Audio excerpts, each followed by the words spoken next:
The re-election of Donald J. Trump as the next president of the United States of America has already had some almost immediate impacts on a wide variety of elements in American society. But one of the biggest impacts that may go down following this election is what we're seeing from rival social media companies to X. You know, X was the first one on the scene with Elon Musk to really take the reins and the shackles off of free speech on social media. After years of conservatives specifically finding their speech suppressed on pretty much every social media platform out there until Musk came along. Well, he's got a new partner now, it seems, and that's Mark Zuckerberg from Facebook, or Meta as it's referred to today.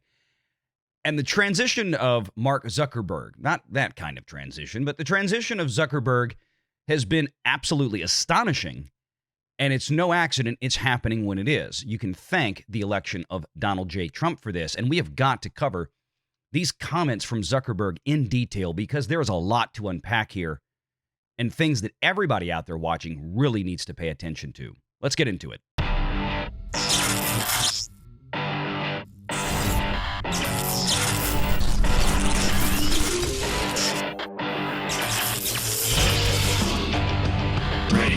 Online. Facebook, recently. Facebook, if you haven't seen this, Mark Zuckerberg, the alien-looking dude, recently announced that fact-checking was not going to be a thing on Facebook anymore.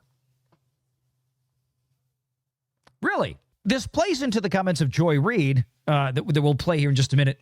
But I love the fact that the Babylon Bee, it's a national treasure, the Babylon Bee. In honor of Facebook ending its fact-checking partnerships, here are the funniest fact checks of Babylon Bee jokes. This is Mark Zuckerberg. Hey everyone.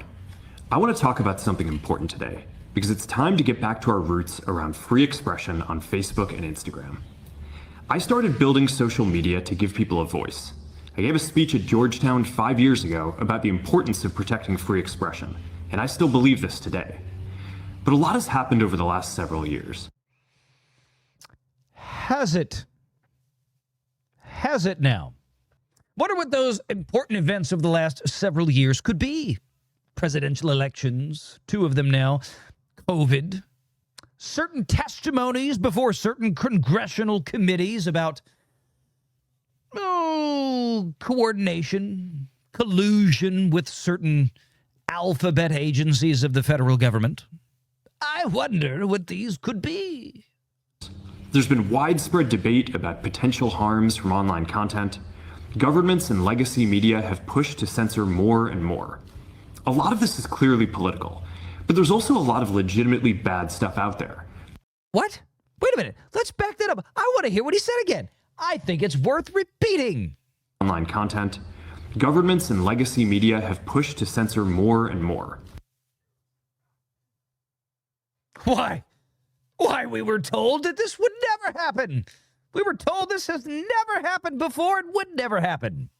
Oops. I guess it did. A lot of this is clearly political. Is it now? We had no idea. But there's also a lot of legitimately bad stuff out there. Drugs, terrorism, child exploitation. These are things that we take things that happen in the UK with immigrant very seriously, and I want to make sure that we handle responsibly. So we built a lot of complex systems to moderate content. But the problem with complex systems is they make mistakes. Even if they accidentally censor just 1% of posts, that's millions of people. And we've reached a point where it's just too many mistakes and too much censorship. The recent elections also feel like a cultural tipping point towards once again prioritizing speech.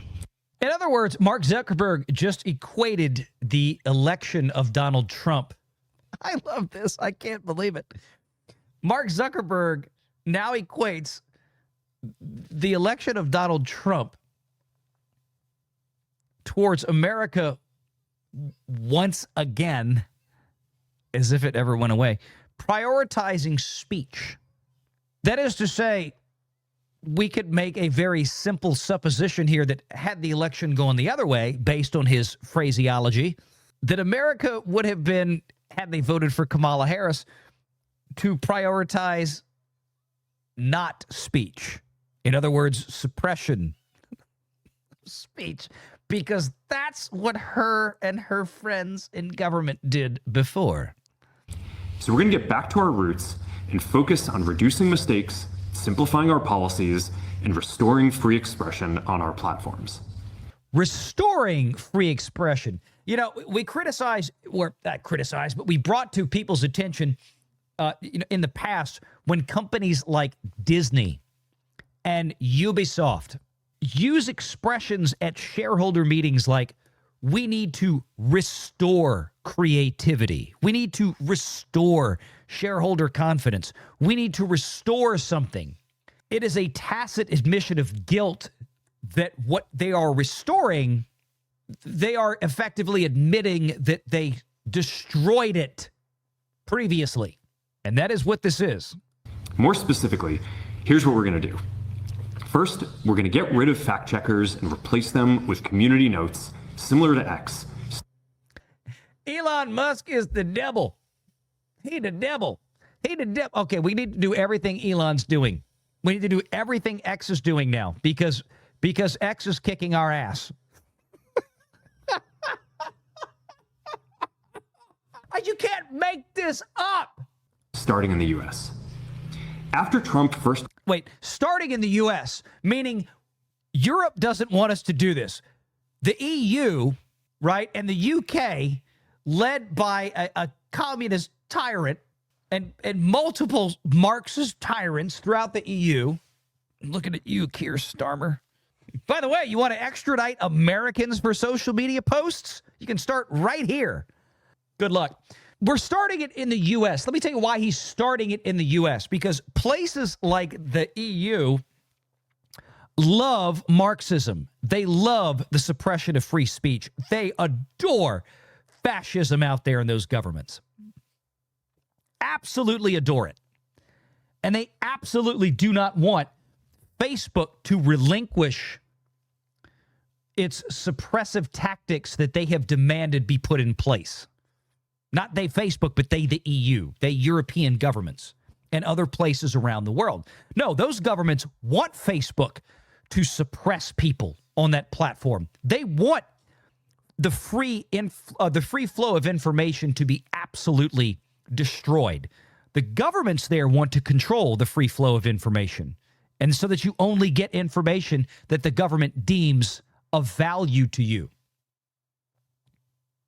This is why they want to haul Elon Musk into the UK and to Europe and put him on trial and fine him billions of dollars and even throw him in prison for not suppressing free speech on X the way they want him to. Zuckerberg, I don't know what's happened to him over the last year or two. Some people say like he started working out. He started, actually started building a pile of testosterone in his body. Maybe that is true. But he's certainly much more manly in his older age now compared to where he was 10 years ago, let's say, when he was still a sniveling little boy. My point is compliments to Zuckerberg for taking these steps. That doesn't mean that he's suddenly a conservative and a Trump supporter. Don't get me wrong. He's being shown the way here. And let's hope it's for the best. Let's encourage it. Got elected in 2016, the legacy media wrote nonstop about how misinformation was a threat to democracy. We tried in good... Did he just say, wait, he did. He did. Let me play this clip again. After Trump first got elected in 2016, the legacy media wrote nonstop about... He referred to them as the legacy media. That's a decisively conservative term. The legacy media. Interesting. That those are the choice of words in his prepared remarks, his clearly prepared remarks for this. About how misinformation was a threat to democracy. Misinformation meaning stuff that the Democrat Party and the alphabet agencies that are part of the deep state that they didn't want you to know. Anything they didn't want you to know was misinformation. We tried in good faith to address those concerns without becoming the arbiters of truth. But the fact checkers have just been too politically biased and have destroyed more trust than they've created, especially... Really? No kidding. Especially in the US. So over the next couple of months, we're going to phase in a more comprehensive community notes system. Second, we're going to simplify our content policies and get rid of a bunch of restrictions on topics like immigration and gender that are just out of touch with mainstream discourse. Whoa, we're going to get rid of a bunch of restrictions about mainstream things, or excuse me, things like immigration and gender that are just out of touch. Well, wow. So we're admitting that mainstream discourse does have an issue with some of the quote unquote gender issues, the clearly manipulated social engineering of some of these movements that are out there. And all of a sudden it's like, oh no, we're going to let the silent majority actually speak freely and share their opinions, which is definitely not something right now that the left wants to have happen. And we can see it like in the screenshot I just had up there regarding what was going on in the UK. The UK definitely does not want Facebook to allow British citizens or American citizens, clearly for that matter, talking out on that British issue. And they're really scared right now about what's going to happen at Facebook. What started as a movement to be more inclusive has increasingly been used to shut down opinions and shut out people with different ideas. Holy crap! Who is this guy? And it's gone too far. So I want to make sure that people can share their beliefs and experiences on our platforms. We're changing how we enforce our policies to reduce the mistakes that account for the vast majority of censorship on our platforms. We used to have filters that scanned for any policy violation. Now we're going to focus those filters on tackling illegal and high severity violations. And for lower severity violations, we're going to rely on someone reporting an issue before we take action. The problem is that the filters make mistakes, and they take down a lot of content that they shouldn't. So by dialing them back, we're going to dramatically reduce the amount of censorship on our platforms. And some people were critiquing this as saying, oh, they're throwing it all on the backs of artificial intelligence going in and filtering this out. I get it. Absolutely. Just as was the case at X when Jack Welch, not the former CEO of General Electric. So why I just said that. Great dude, Jack Welch. The former guy of Twitter. Jack, what's his name?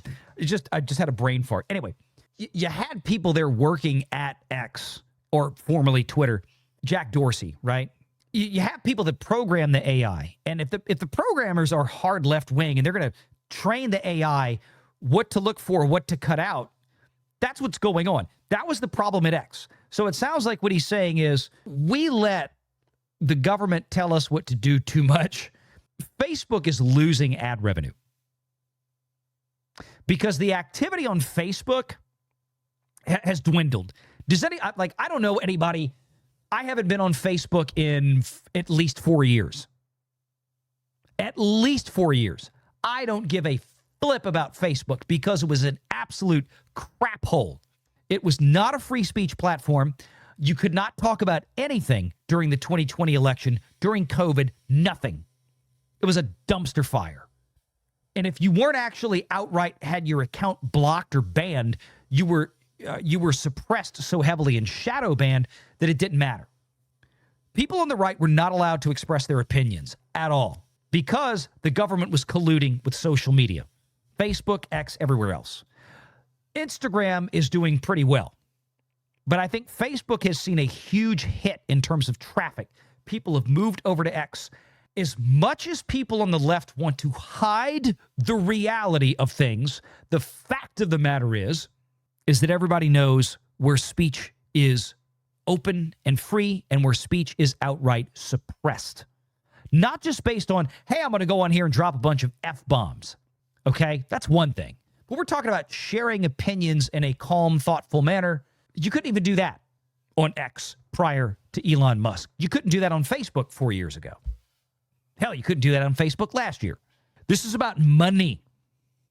This is about money. We're also going to tune our content filters to require much higher confidence before taking down content. The reality is that this is a trade-off. It means we're going to catch less bad stuff, but we'll also reduce the number of innocent people's posts and accounts that we accidentally take down. Fourth, we're bringing back civic content. For a while, the community asked to see less politics because it was making people stressed, so we stopped recommending these posts. But it feels like we're in a new era now, and we're starting to get feedback that people want to see this content again. So we're going to start phasing this back into Facebook, Instagram, and Threads while working to keep the communities friendly and positive. See, and again, people, let me tell you why.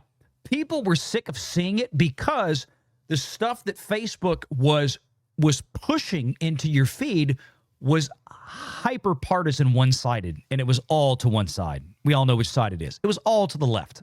So yeah, if you take your foot off the throat and actually let it be a free platform where the AI simply has a directive of show this person, this account, the things they probably most want to see, as opposed to pushing content onto this user's news feed that we think they need to see. That's where the AI can be fixed. We're going to move our trust and safety and content moderation teams out of California, and our US-based content review is going to be based in Texas.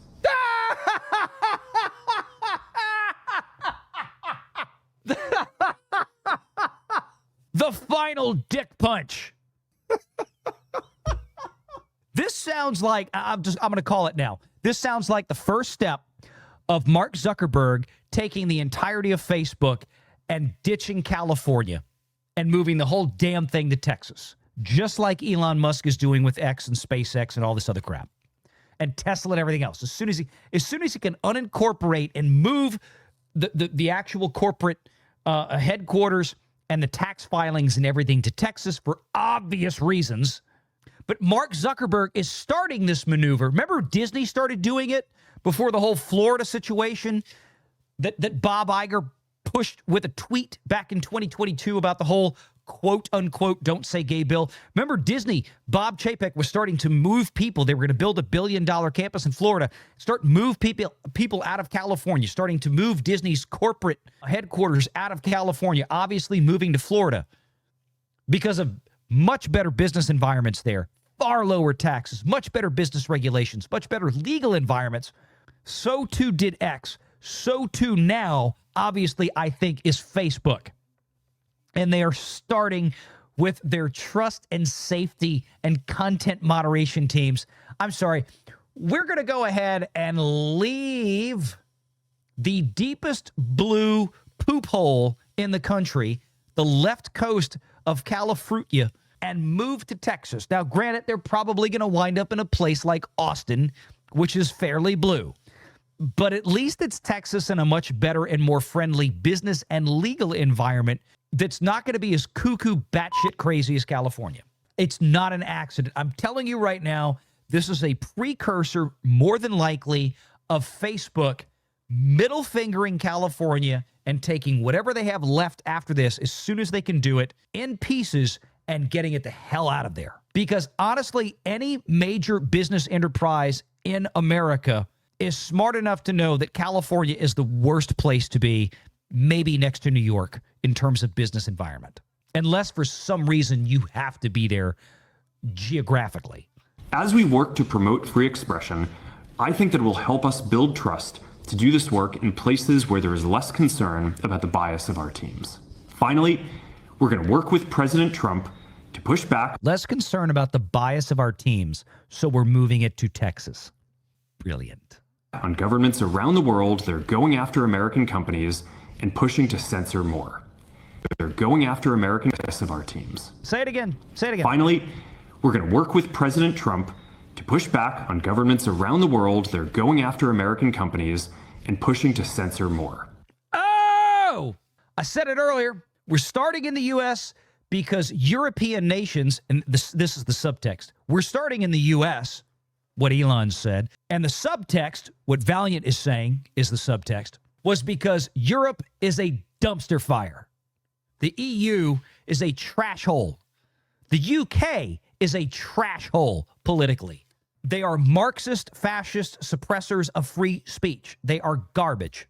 We're going to work with President Trump to push back against international countries, foreign countries that are seeking to use their power to suppress American industry.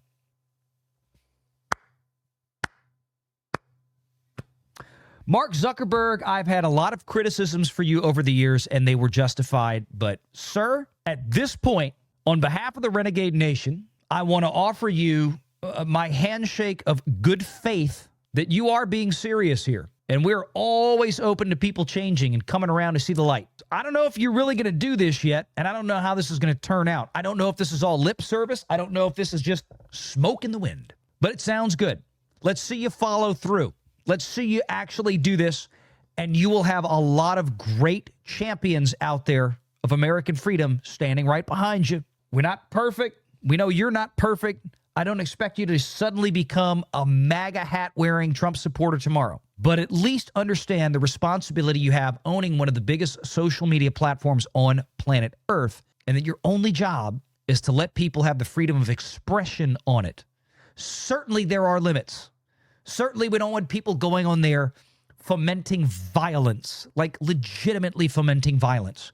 Certainly we don't want people on there posting horrific videos of terrible violent events that they are committing, or committing crimes, or threatening other people, or doing things like this, right? We don't want anything on there. We don't want people to have the freedom to commit criminal activity on there. But we can't suppress the freedom of speech no matter whether we like the ideals or not. That is how things are accomplished. That is how we learn from each other. That is how discourse is done. So congratulations to you for moving in this direction. The U.S. has the strongest constitutional protections for free expression in the world. We did at one point, but if we allow the left to keep attacking them, we won't much longer. They have been under assault for decades. Not in a constitutional way, but by sneaky statute and horrible judges appointed by leftists to do nothing more than to rip the Constitution apart. We have to be vigilant. Europe has an ever-increasing number of laws institutionalizing censorship and making it difficult to build anything innovative there. Latin American countries have secret courts that can order companies to quietly take things down. China has censored our apps from even working in the country. The only way that we can push back on this global trend is with the support of the US government. And that's why it's been so difficult over the past 4 years, when even the US government has pushed for censorship. By going after us and other American companies, it has emboldened other governments to go even further. Yes, exactly. He is not saying anything, and you've heard me have these kind of speeches before on this channel. When we've covered things, like we talk about Disney and how like CNBC would write these brilliant exposés on the piss-poor relationship between Bob Iger and Bob Chapek and everything that went on. And we told folks, we're like, look, the article itself is not revealing. It's not explosive in and of itself, because we told people about this stuff for years. We all knew this, basically through observational fact, right? We all knew this was going on. But the fact that somebody like CNBC would come out and say this, the fact that this was now a major public national story, that in and of itself was actually the news. The same is true right here with what Zuckerberg is saying. The same is true now. This is the importance of it. He's not saying anything that's terribly new. He's not saying anything out there that the people of this audience watching, or the 1,200 of you watching, or whatever it is, between YouTube and X, he's not saying anything that is mind-blowingly, earth-shatteringly new. The fact that Mark Zuckerberg is saying this, that is the story. That is the news. Make sure you're subscribed to Valiant Renegade and join us every Sunday at 6 p.m. Eastern for the live show.